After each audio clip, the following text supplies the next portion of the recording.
Good morning, everyone, and thank you for joining Rob and I for our third session of Risk Optimization, Cannabis and Hemp Fast Track, tools to generate a safer, more sustainable business. But with that in mind, we want to focus on patient safety. And we're so happy that you joined us for this control point led opportunity. These are ongoing sessions, and we have something to share with you that's quite scary from the consumer and patient perspective. So we'll go into that. Product recalls. Rob has been collecting data over 12 to 18 months regarding recalls, and this is for elemental contamination. And if we're being more specific, the elemental contamination is from heavy metals. So holy shoot, what is going on here? And if there's this trend and it's rising, there's something that we need to do. We need to actually address it. So this is an opportunity to take control. And that comes from within the industry. But we'll take a second here to talk about the takeaways that we want you to leave with from today. There's multiple perspectives to these things. Who's right, who's wrong. We're not playing that game. We're not pointing fingers. We're just going, hey, there's a problem here, and we need to collectively identify and address it. So I'm going to set the tone with, well, what are we going to do in these challenging situations when those certificate analysis come back with product, raw material products, or even byproducts that are positive with elemental contamination, or they're above what is anything close to allowable. So the milestones is where we're going to start. Literally, the first one in the beginning and gazing together. There's a study that was done, this is back in the 60s, where actors were actually put in place to go and look up at the building. And then all of a sudden, there was a crowd that had joined them to look up at a New York City skyrise building. So if we're practicing together and we all understand what's going on with basic comprehension, then we can be looking at something together and see it in similar ways.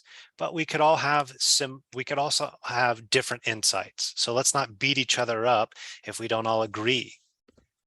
We're going to progress together. Just a little bit of history of who I am and how I built Control Point. Well, I started washing dishes because I wanted to be a chef. And I believe anyone who is a chef should go through the dish pit. But I find that somewhat funny because now I have a deep passion for food safety, but I also went through journeys of further education in culinary school and then transitioning out of restaurants into food manufacturing, where food safety requirements are way different than food service. Federal regulations or even international regulations, because we have done some international trade, it's totally different. So a lot more detail has to go in there to make sure we're headed to the horizon together. On this particular journey, I was diagnosed with adult epilepsy. There's no need for sympathy or empathy here. It's just something that really drives my passion and desire for cannabis and towards other patients in the cannabis industry. We need to make sure that we're here for them. So now let's get back to what we're really doing together today. Identifying challenge of elemental contamination. Oh my gosh, we're in business and we have a meeting with our investors. What are we going to do? Well, for the last session, we were talking about how to achieve the interest of the investors and to do it with tools that really generate results that they can comprehend. And it's been tested, but you're also getting the support from your team. There's leadership commitment.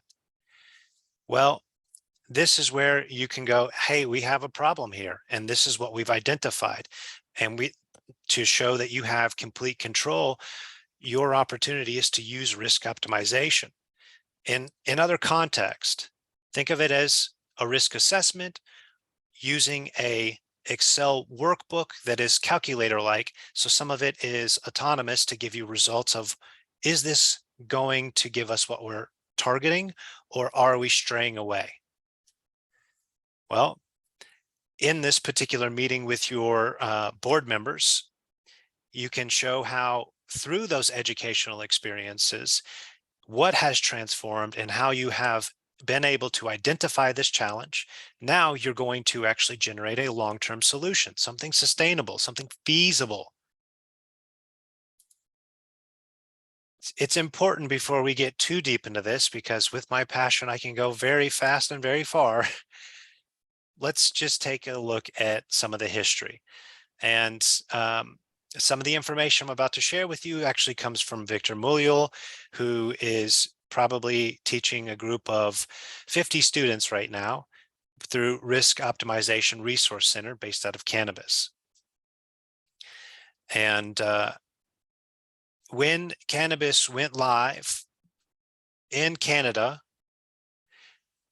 the active models there, they had 600, or excuse me, over 600 submissions, but only 80 were approved.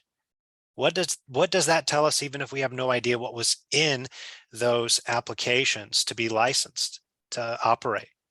They have ineffective systems. And over time, that has started to lead to industry consolidation from investors just dropping out. So the transformation opportunity we have also has major resistance forward. So we're not really practicing differently, we're just talking about it differently. Let's actually put actions behind our words. Otherwise, we're going to have some major pitfalls. And it's critical for you to take away for these challenges. I mean, elemental contamination is one, but we can identify it throughout the entire history of the plant. Or not history, wrong choice of words, but the entire life cycle of the plant. So let's make sure that we're actually doing that from true experience. What are we finding out? We should have focused training. It should be tailored that fits our system, our operation. It doesn't need to be this copy and paste silliness from somewhere else. That's how you actually bring bad culture into a place, is you're taking all the forms and programs that you have been able to collect from other places and putting it in another because it worked one.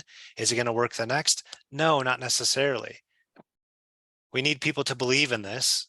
So let's actually show them how it's going to be done with transparency and integrity. It's critical to understand that for that culture to actually come forward and support the systems, and that culture is going to help us avoid these pitfalls, that standard operating procedures happen in places, but GMP, good manufacturing practices, happen with people. So what does that tell us next? It's simple. Say what you do what you say, and corners cannot be cut for efficient, sustainable business growth.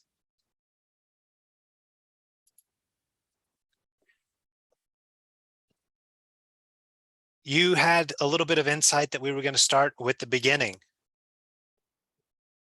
And we're going to be doing this gazing together. But in the beginning, when we talk about research, we're talking about discovery. So we're learning together. If there is an area in which we do not know, let's be transparent that we do not know, but let's look at the resources that are present to see what's going to guide us in the correct direction. If our intention is clear,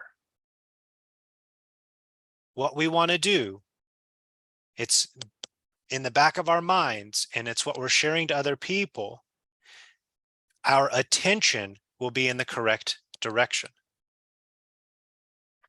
Correct direction as far as what we're trying to achieve. Now, we have to be considerate of the required personnel hours and the available personnel hours. Therefore, we're allocating hours to control the task, the correct hours. And if we're going to be talking about measurable results or a game of metrics, there are 4 levels. We have 1, action, goals, 2, result goals, 3, outcome goals, and 4, intention goals. So as we proceed from the beginning, we have this concept of where do we need to go? Where do we want to go? What is the horizon that we're targeting? And from there, we're actually planning backwards to make sure that it's being done and we are mitigating our risk as much as possible.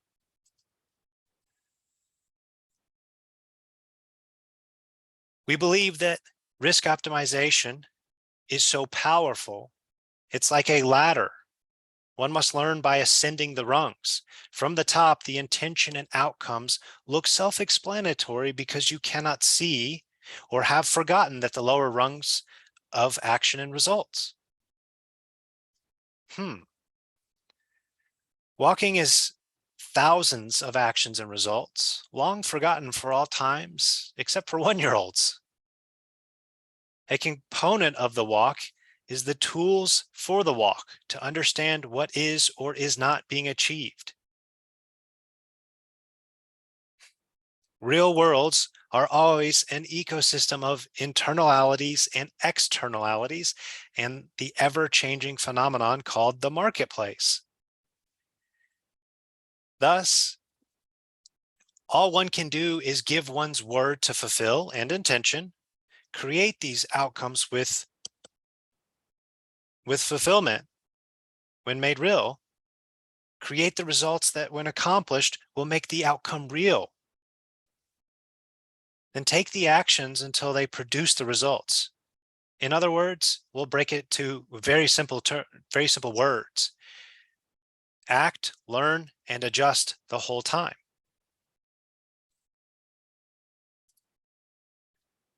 So you have these tools that have shown to verify and validate the objective. You have resources that you can rely on. It's just a matter of simply understanding how they work. And they're so powerful. Those conceptual processes is what you start to take and put in other places. So you're starting to see other results outside of your particular target. You're actually practicing what you said you would do. So how do you truly get everybody to be on the same page and want to giddy up and go? Well, from boots on the ground, real world experiences. And you can have people come in to support that if you need that, and they will take you to elevate your performance. Successful practices from a robust culture. Each of you is a leader, so let's connect and partner to train with tools and empowering you for the future. In other words, it's like ultra running. Start with the comprehension of the plan and committing the energy. Overnight, the results aren't going to rise and therefore therefore you can start to identify the resistance and the continual practice. If there's resistance, how are you supposed to have control over this elemental contamination? Well, use the best form, the best rest, best nutrition, and best discipline to transform. Keep going and don't stop. 100 miles is 100 miles. Those are ultra running terms. So push forward until the end and take ownership and accountability to let the dark feelings and emotions move to the side. You all can be leaders to dominate these things, mitigate these risks. Insight into who we've partnered with along our way And obviously we have Rob's company here, Scientific Solutions, Risk Optimization Resource Center. But we've been working with the National Cannabis Industry Association for quite some time now, we were once on the Cannabis Manufacturing Committee and now on the Education Committee. Our term is finishing up, and we are still very active with ASTM International, which is where you have a lot of resources. In with the NCIA, or even IFT has some great content about what you could use to put towards your operation. What actually makes the most sense for you? Put it forward. And because of my medical journey, working with several universities in research studies, so that's, we're really here with the patients and have their interest in mind. Pull us back in a little bit real fast, and then we'll be passing this to Rob, where he'll take us on more insight into elemental contamination. So here are some tiers.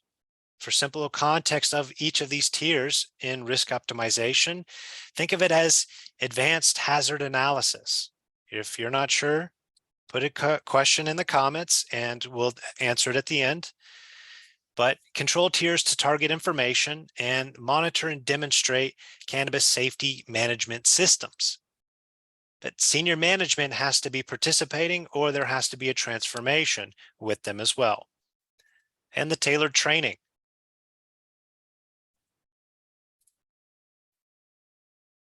Right? Risk optimization is your pathway to global success. This is how you're going to truly learn what makes the most sense for your own operation, and when people are actually having comprehension to go perform at their best. And you will be able to receive information back from your team, the people that are actually on the line in the moment, to come back and say, I understand this is our intention, and I have identified another potential solution. And then they get to present something. They didn't come forward with the problem, they're coming forward with other creative ideas. And how do we get those creative ideas? Because it's learner-focused content that goes forward. It's multimedia content. You have not just books that go to the shelf to collect dust like trophies. You actually have material where people can be engaged with it.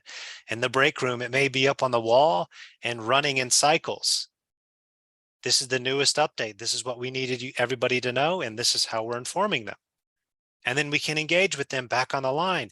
Did you see, or are you familiar with? And then present the rest of the question.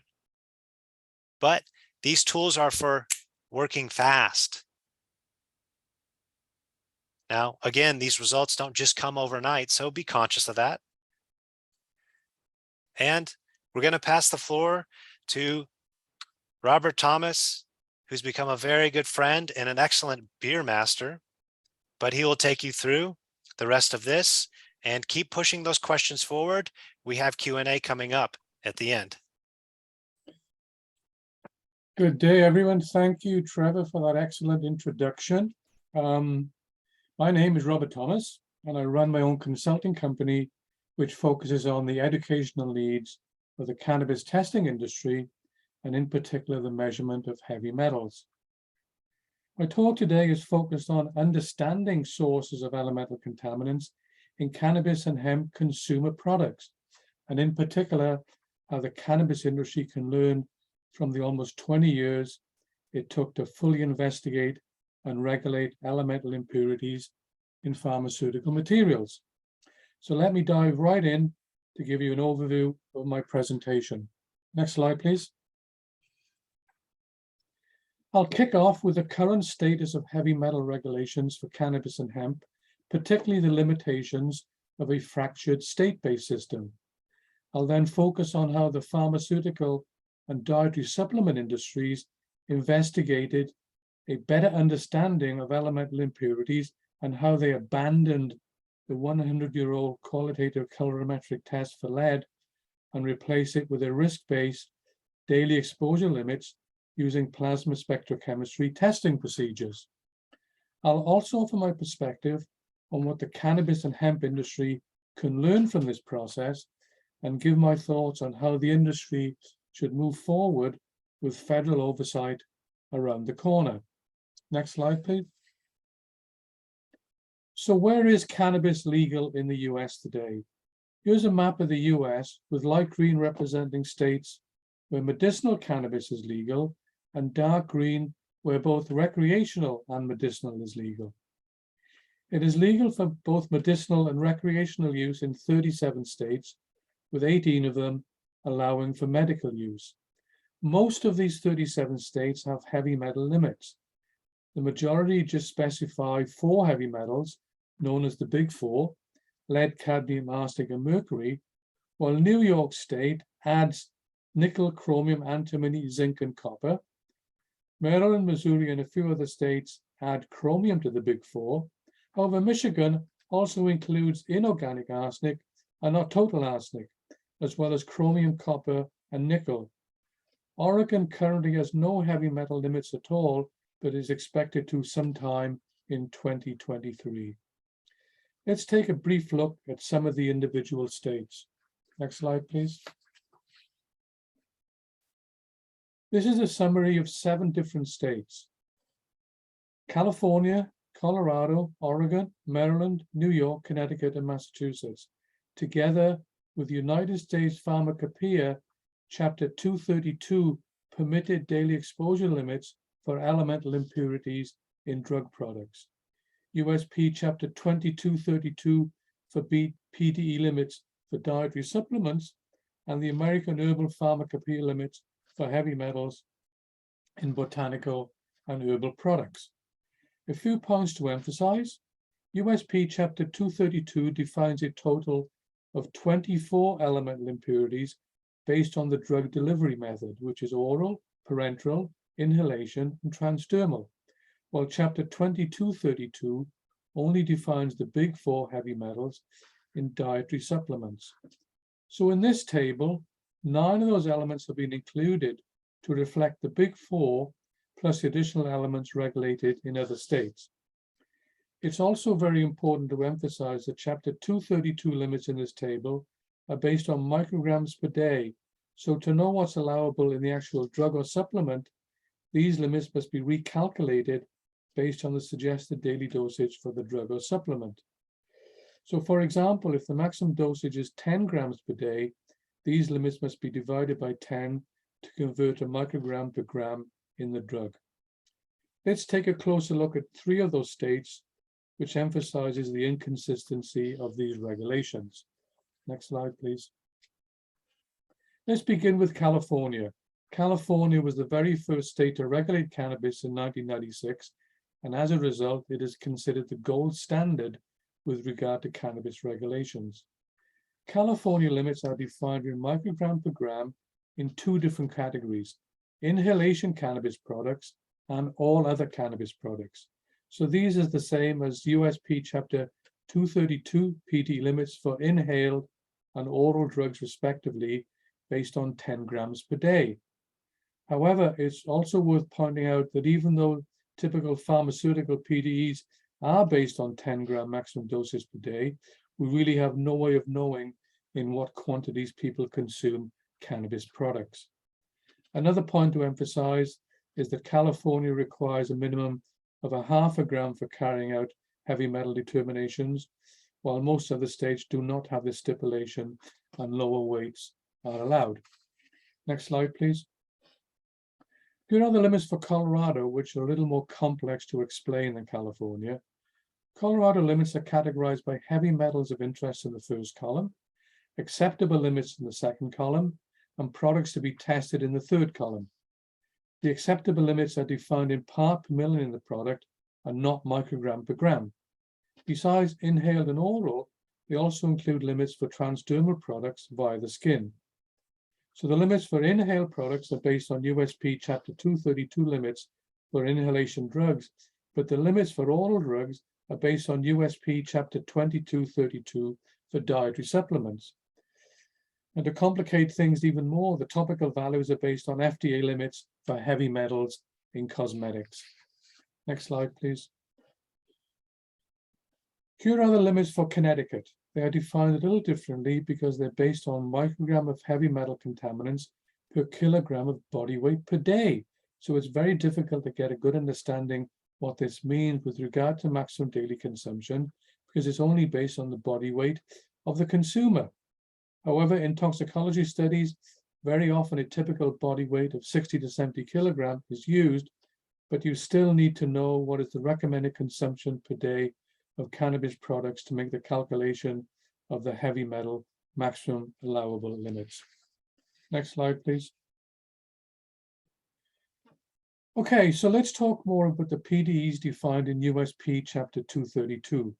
Here is the full list of USP Chapter 232 limits, which are based on maximum limits in microgram per day for 24 elemental impurities in the drug compound per delivery method. So for a suggested maximum daily dosage of 10 gram, these limits should be divided by 10. Also important to note, the Chapter 232 limits are the same as the ones defined in ICH Q3D guidelines for elemental impurities. For those of you who are not familiar with the ICH, it is a consortium representing the global pharmaceutical industry, including the United States, European, and Japanese pharmacopoeias. A few points to emphasize. These PDE limits took almost 20 years to be finalized using toxicology studies based on well-established animal models, which are fully explained in the ICH guidelines. Each elemental impurity is classified by its likelihood of being found in the drug manufacturing process based on a comprehensive risk assessment study.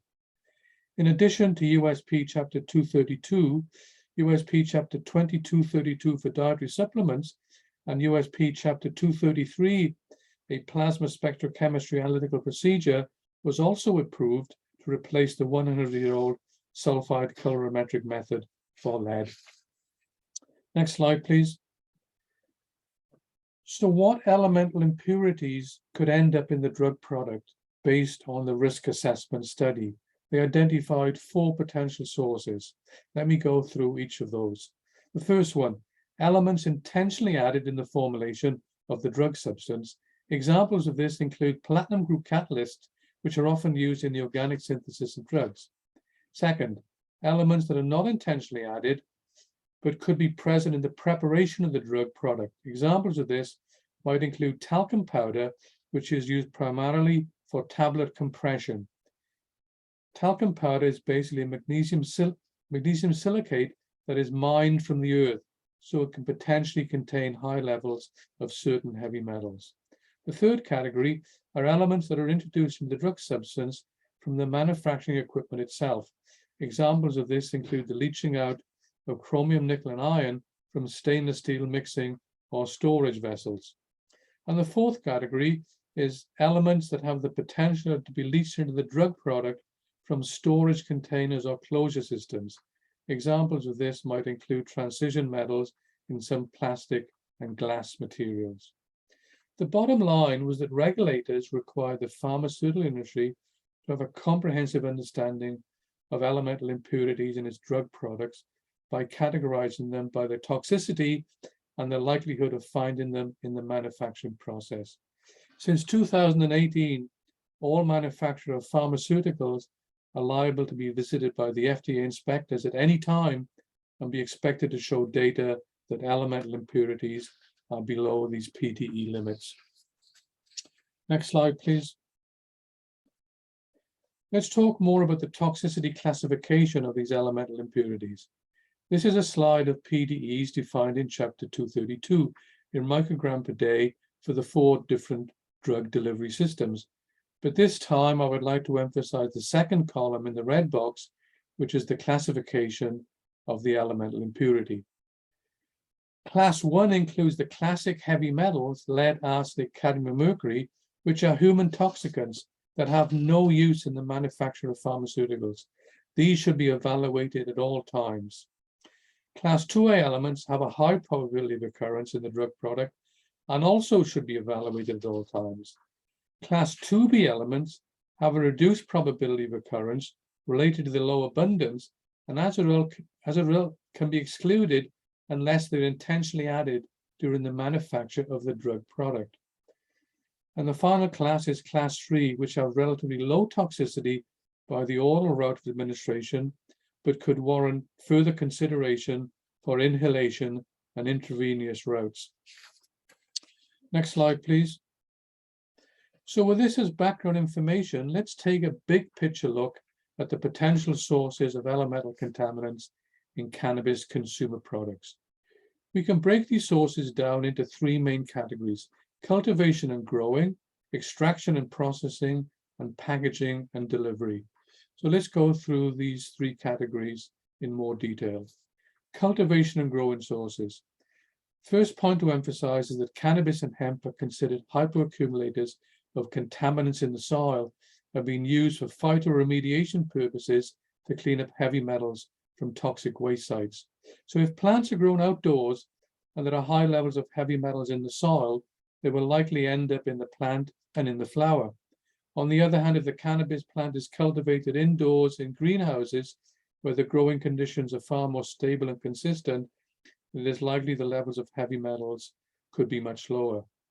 Other cultivation-derived contamination sources include the fertilizers, nutrients, pesticides, growth enhancers, and even the water. Second category, processing and manufacturing sources.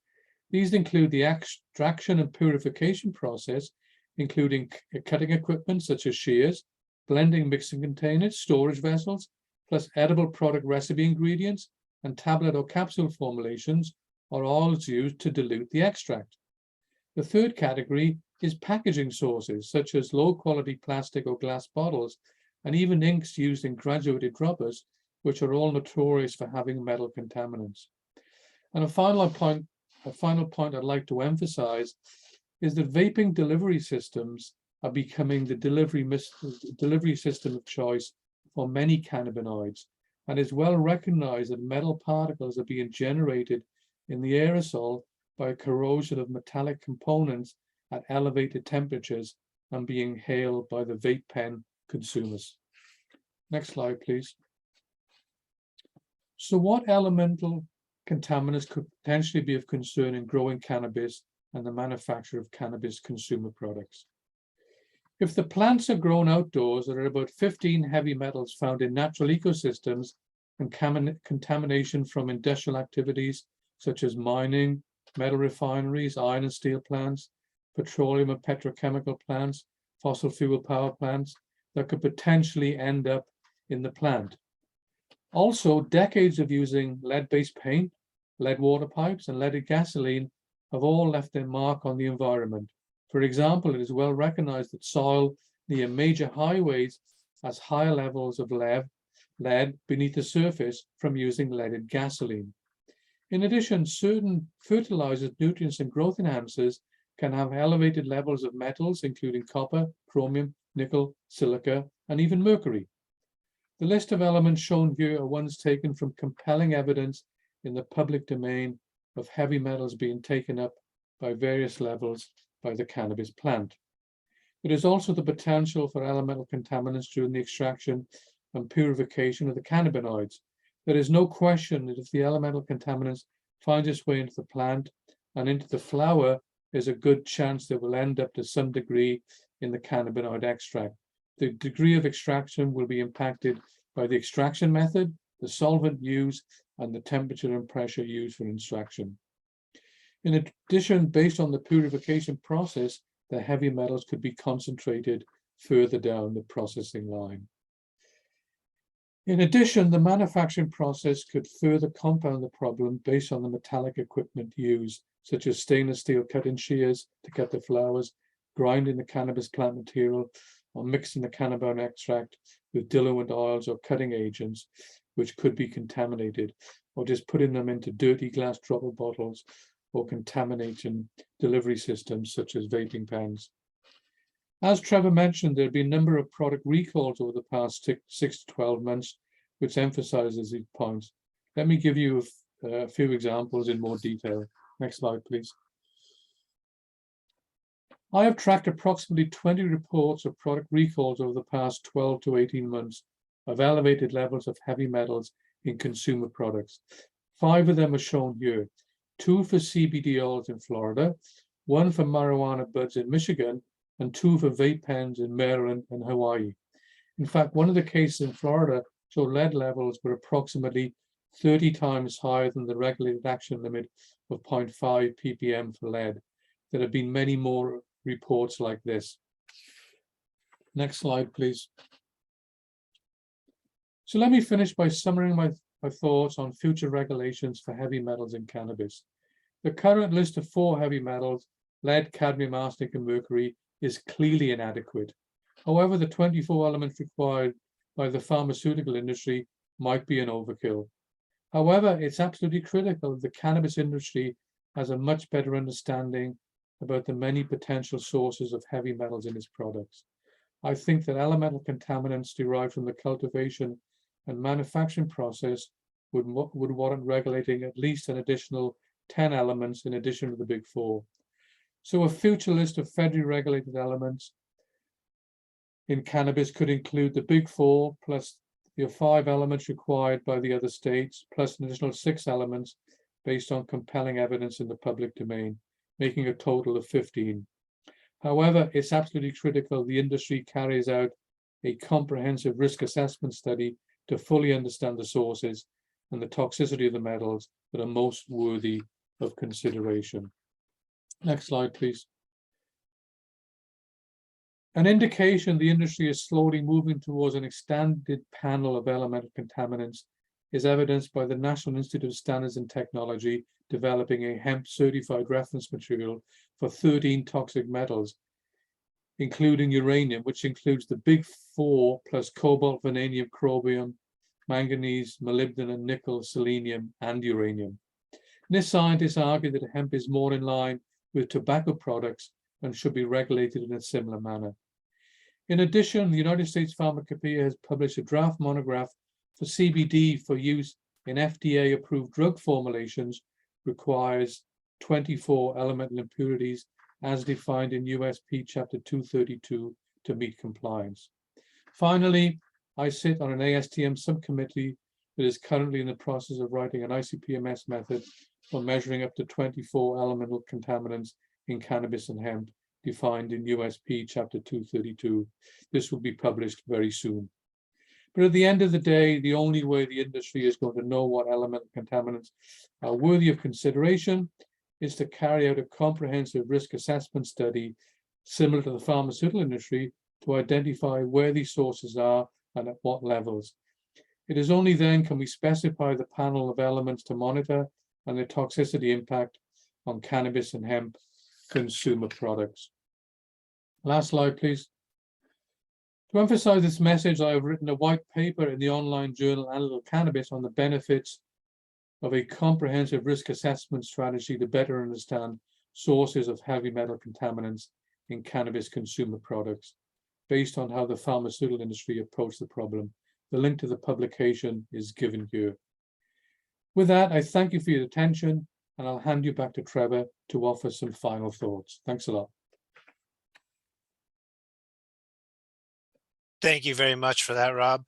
It's always a pleasure to prepare for these presentations or even collaborate through ASTM.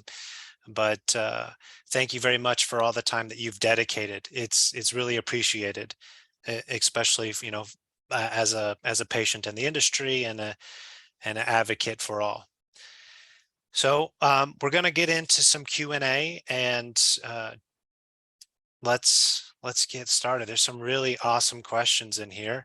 I don't know how many I'll take on since I'm playing moderator again, but Rob, you say it took over 20 years to regulate heavy metals in drugs and supplements. Do you think it will take this long to federally regulate the cannabis industry?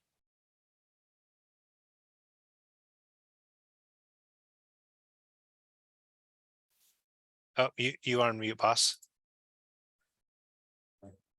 Trevor, I really hope not. The thing is with the pharmaceutical industry is that we had the big stick of the FDA behind the pharmaceutical industry. So there was always that incentive to regulate the industry, knowing that the FDA was behind them, to hit them with a big stick, whatever you want to call it, or to actually regulate what they were doing. So there was an incentive. However, it wasn't until the mid-1990s did pharmaceutical industry really understand that just monitoring one heavy metal, lead, by a colorimetric method, and the test method was 100 years old, that was not good enough in today's pharmaceutical industry, because there are many sources of elemental contaminants, elemental impurities in the pharmaceutical manufacturing process. And just to monitor one heavy metal was doing it a huge disservice. So in the mid-1990s, United States Pharmacopoeia and ICH got together with the FDA behind them, and they were asked to come up with meaningful regulations with a meaningful list of elemental contaminants, and using a risk assessment approach to come up with a list which would be used to regulate the industry. And it took almost 20 years. There were many reasons behind that. Both the USP and ICH are large organizations, and there's a lot of bureaucracy, but every time they wrote a method or slightly changed the method, it had to go back out to the stakeholders to confirm that they were okay with it. And then initially there was a disagreement between the ICH and the USP as to how many elemental impurities should be monitored. First of all, it was 4, then it was 15, and eventually it became 24. But again, the process of regulating and coming up with comprehensive regulations which had meaningful toxicology studies behind them and meaningful sources in understanding the entire manufacturing process took a long time. Unfortunately, with the cannabis industry, we do not have the big stick of the FDA behind it. And I suspect that state-based regulators are doing a good job, but they only have so much knowledge with which to regulate the industry. And I think they're limited to what they can do. So at some point, I'm hopeful that the FDA will get involved. And at that point, I think we'll begin to see some change. At the moment, some of the states are being proactive, like New York, that regulates 9 elemental contaminants, but the majority of states in the US just regulate 4. There are definite signs based on one of my last slides, based on NIST, USP, and ASTM coming up with methods which include an expanded panel, but I think it'll take time. But I think within a few years, we will have an expanded panel, and hopefully it won't take 20 years. Excellent. Thank you for that. In other words, risk optimization or risk assessments are valuable in so many other ways, and there is a history through a variety of industries.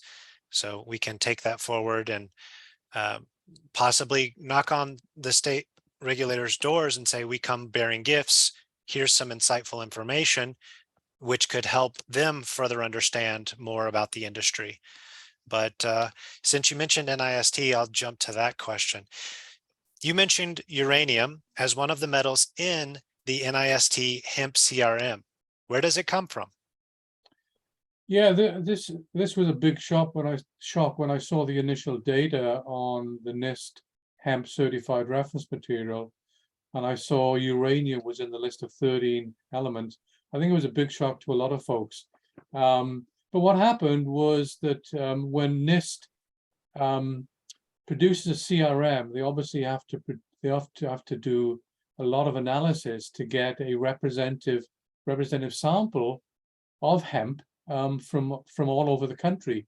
And we know for a fact that hemp, which is grown particularly in the western region of the US, it might be planted near an old uranium mine. It might be planted near an old Department of Defense or the Department of Energy site. And we know that there is uranium in the soil near those establishments. So it's a sad fact of life. But if hemp is cultivated near any uranium mines or any old DOE sites, there's a high potential of it absorbing uranium in the soil. And we know that hemp is a wonderful hyperaccumulator.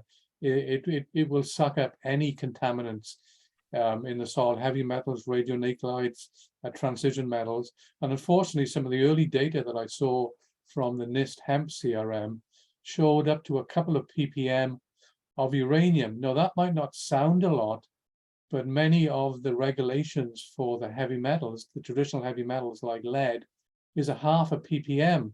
So to see up to a couple of ppm of uranium in a hemp CRM was a little bit of a shock to me. They haven't actually come out with the CRM yet, so I'll be able to know when it finally hits the street what the level of uranium will be. But I think we have to educate the cannabis industry that potentially, if uranium is one of the regulated list, that there's a strong likelihood that it could end up in the plant. I'm not saying it'll end up in the cannabinoid extract, but again, it could, but there's a good chance it would be in the plant and in the flower. All right, thank you, thank you. Who are leading examples of robust cannabis safety culture? I think we could both answer this, and I would just chime in to say anyone that's participating with ASTM to really understand or have a voice to the standards that are being written there. But is there anything you would add to that? Yeah, I came in the industry 3 years ago from really just working in trace element analysis, but having a lot of experience in the pharmaceutical industry. And as I was the heavy metal expert on the ACS reagent chemicals, I was intimately involved with when the USP wrote new regulations for the pharmaceutical industry. So I have some history here of understanding how pharma worked. But certainly when I came in 3 years ago, and I just tried to get an understanding what they knew about heavy metals and the sources, and I was shocked that there was not a lot of knowledge in the industry. So I found the best way was to partner with the standards organizations, to partner with organizations like ASTM, AOAC, NIST, and to direct my message through them. So I've become very active in ASTM. I serve on a number of subcommittees. I was involved in writing the ICP-MS method for elemental contaminants in cannabis consumer products. And for that reason, we have a list of up to 24 elemental contaminants. So working with standards organizations is definitely going to have an impact on the way the cannabis industry eventually gets regulated. You know, and I can tell you now that I'm on the planning committee for a contaminant symposium, which the ASTM is organizing, is in conjunction with the United States Pharmacopoeia. And we will be putting together a symposium late spring, early summer of next year. So I'm very excited to be a part of that, because a big component will be understanding heavy metals and elemental contaminants in cannabis and cannabis consumer products. Excellent. And with that, I think these questions, how they rolled in, came in perfectly. What are the long-term health effects of using cannabis products that are high in heavy metals? Yeah, I get asked that a lot, because to the cannabis industry, these regulations are just numbers. You know, what do they mean? The regulated limit for most states is a half a ppm for lead, but what does that mean? Well, if you look to the pharmaceutical industry, and particularly the comprehensive risk assessment study, and more specifically the ICH guidelines, there is an exhaustive chapter on toxicology studies on why they came up with a list of 24 heavy metals or 24 elemental contaminants, and they go through the toxicity of each of these metals based on well-established animal models. And once you read that, you get a much better understanding what it means. And that's why I wrote my white paper for our little cannabis, because it explains that in greater detail. Lead in particular is a toxin, and it's a neurotoxin. So lead, and you know, in combination with many of the other heavy metals, mercury, will cross the blood-brain barrier and enter the brain. And it's a neurotoxin. And we know that lead, because it's the most investigated and tested heavy metals, that it gets into your bloodstream, and once it gets into your brain, the neurological problems are enormous, and it causes all sorts of neurological damage, learning disabilities, and just it is, it is a heavy metal which produces irreversible damage. It's not only the brain, it's the other organs, but in particular the brain. And investigation studies have shown that long-term exposure to lead and mercury in particular leads to irreparable damage. And even though you might look at a lead level of 0.5 of a ppm, you've got to understand that people, particularly who have compromised immune systems, that are taking pharmaceuticals, or maybe taking cannabis for some kind of disease or ailment, they might be taking grams of it every day. So the long-term consumption, particularly if the regulated limit, if the limit is above the regulated level, and I can tell you a study that was carried out in Florida recently showed that lead in a dropper bottle was 30 times higher than the regulated limit, because it was coming from the ink of the graduated marks, which were made of lead-based paint. Unless you know that, you're going to be taking maybe up to 20 ppm of lead with your cannabinoid oil or extract. And you get exposed to that over weeks, months, and years, and that would guaranteed cause irreversible damage. So the point is that these heavy metals are set at low limits because they are highly toxic. And as we're getting into vaping systems, and it's becoming the vaping system of choice, we know now the lead metal particles are produced when you vape at elevated temperatures, and that's mainly coming from the metal components and sometimes the solder inside the vaping device. So we have no way of knowing what vaping consumers are being exposed to, particularly with inexpensive vaping devices that are coming in from overseas and producing these metal particles. So there's no question that toxicology studies that these heavy metals are serious, and we need to be doing more studies and more investigations, not only on the big four, but we need to be expanding them, because it's not only the big four, it's also many other transition and heavy metals which are highly toxic. Excellent. So we, as the patient and consumer market, consumers, can really change the market of how we're going to stop using vape pens, especially the inexpensive ones, and stop using graduated dropper marking bottles. That's actually because of those two very specific statements that you had made. That's changed me and how I'm consuming. Now I'm just relying on flower itself and nothing else at the moment. Though it would be very convenient for the vaping pen, it's not the end of the world. I'll be fine with just the flower itself. Yeah, I think that eventually the manufacturers of these devices are going to have to, have to know what's in their product, particularly vaping at higher temperatures.